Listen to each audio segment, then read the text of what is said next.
From Lagos, the nation's commercial capital, this is the news at 10, live from Channels Television. Reporting tonight, Sulaiman Aledo. Hello and welcome tonight. Doctors in public hospitals to down tools nationwide from tomorrow. NMA says industrial action is indefinite.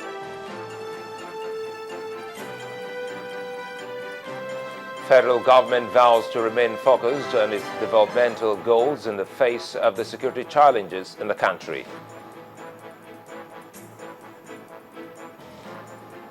Delegates at a national conference in heated debate over a rumor on new constitution.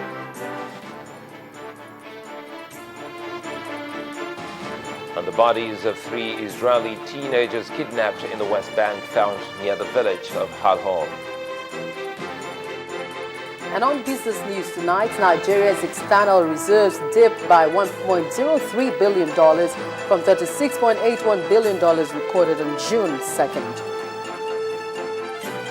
And on sports news tonight, Super Eagles of Nigeria crashed out of the FIFA World Cup.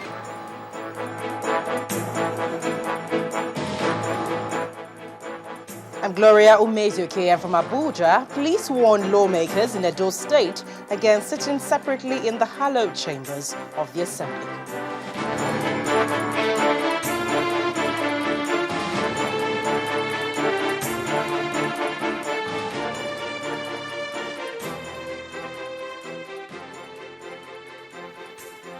While activities in public hospitals across the country may be grounded from tomorrow, as the Nigerian Medical Association has declared an indefinite strike and advised its members to stay away from work. Addressing a news conference in Abuja, President of the association, Dr. Kayode Obembe, explained that the federal government has failed to address the demands of the association.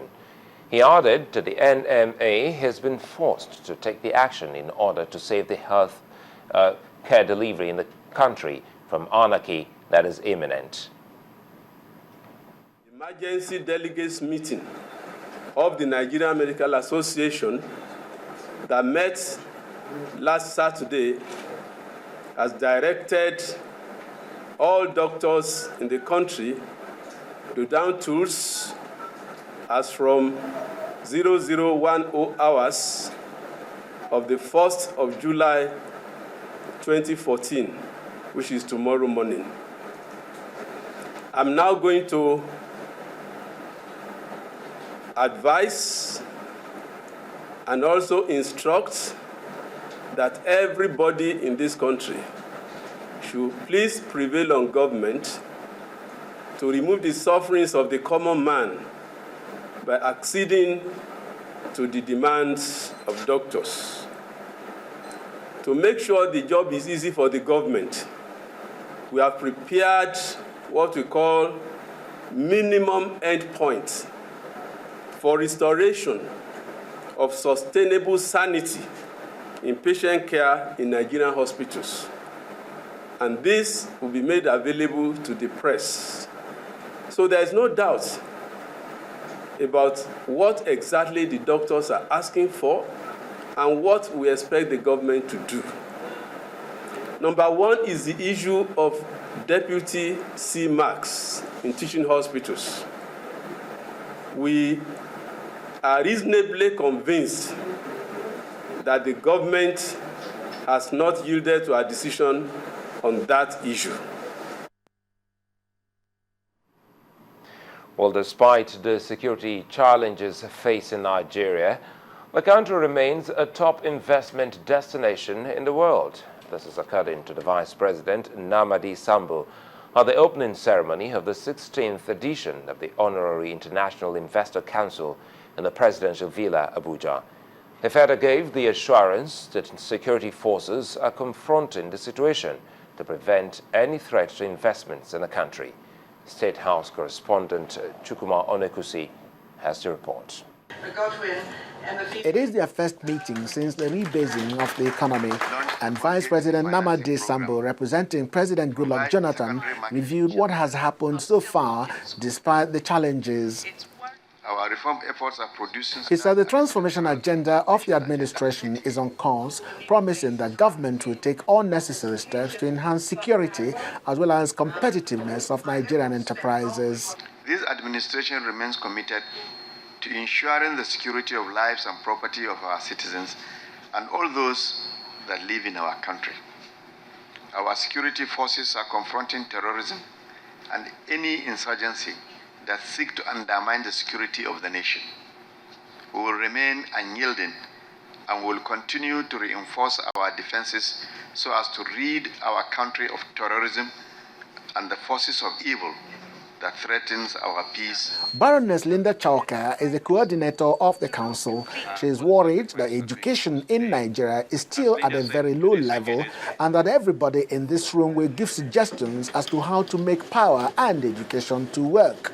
I suppose the worst thing, Mr. Vice President, that you will feel, having grandchildren, is that when we find that a quarter of the children who go to primary school do not complete their primary education.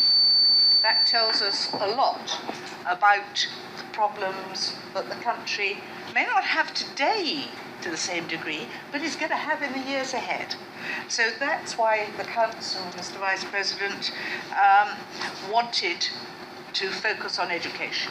We don't have a separate session on power supply, but we do know that Nigeria's progress is going to depend on 4 steady reforms: the management and governance of the Transmission Council of Nigeria, the whole question of the fuel supply to thermal plants, and the speedy implementation of renewable energy, and the progress plan for developing domestic gas utilization. The federal government is optimistic that the outcome of the 16th edition of the council meeting and the suggestions from here will increase investment drive and the effort to make Nigeria remain globally competitive. Chukwuma Onwekusi, Channels Television News. In the meantime, the media has been urged to be more sensitive in reporting developments in Nigeria. This formed part of the 14-point communique after the Honorary International Investors Council meeting in the nation's capital. The coordinator of the council, Baroness Linda Chalker, asked the federal government to ensure that the right information on efforts at tackling the security challenges in the country is communicated to the public. We appreciate, as external advisors, the challenges posed by the security threats to the country, especially those associated with terrorist insurgency in the northeast. Whilst we commend the efforts of the government to tackle the insecurity that includes communal clashes, the Council emphasised the need for the government to ensure that the right information is communicated to all, and that includes members of the National Assembly and of the Senate, as well, of course, to you, the press. We commended the government on its strategic communication plan that aims to stimulate a positive frame of mind set in the people towards national development. And we noted the role of the domestic and the international media in communicating accurately the developments that are going on in the country. We ask that the media be sensitive towards complementing the efforts at curbing the insecurity.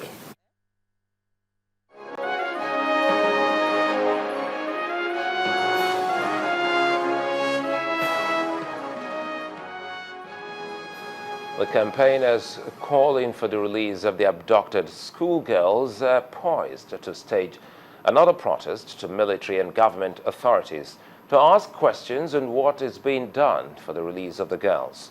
Members of the group who spoke at a meeting in Abuja expressed worries over the non-release of the girls 77 days after their abduction. They are asking for details of the rescue operations currently being carried out by security forces from within and outside the country.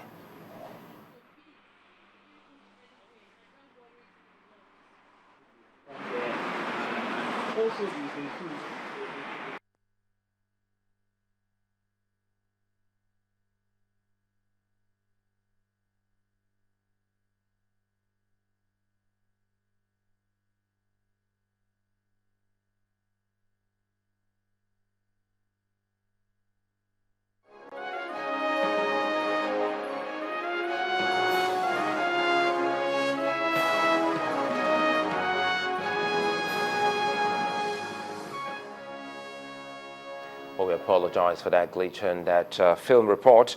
Now to other stories. The National Information Center has confirmed Sunday's attack on 3 villages in Chibok area of Borno State.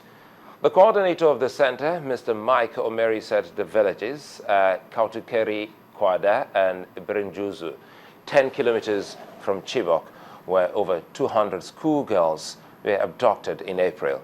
According to Mr. Omeri, the government is yet to ascertain the extent of damages and casualty figures. Meanwhile, when asked why the insurgents seem to be having their ways in the region, Mr. Omeri and the police spokesman, Mr. Frank Umba, said the security operatives are guided by laws. Whatever operational requirements have been requested for are being made available within what is, in government or within military sources. And we have said here, and the President himself has spoken, that he has taken major steps to boost the arsenal of the military so that they can fight insurgency appropriately and to the conclusion. The Nigerian military and security forces are guided by rules. They've got rules of engagement, and they must work strictly within the confines and dictates of these rules of engagement.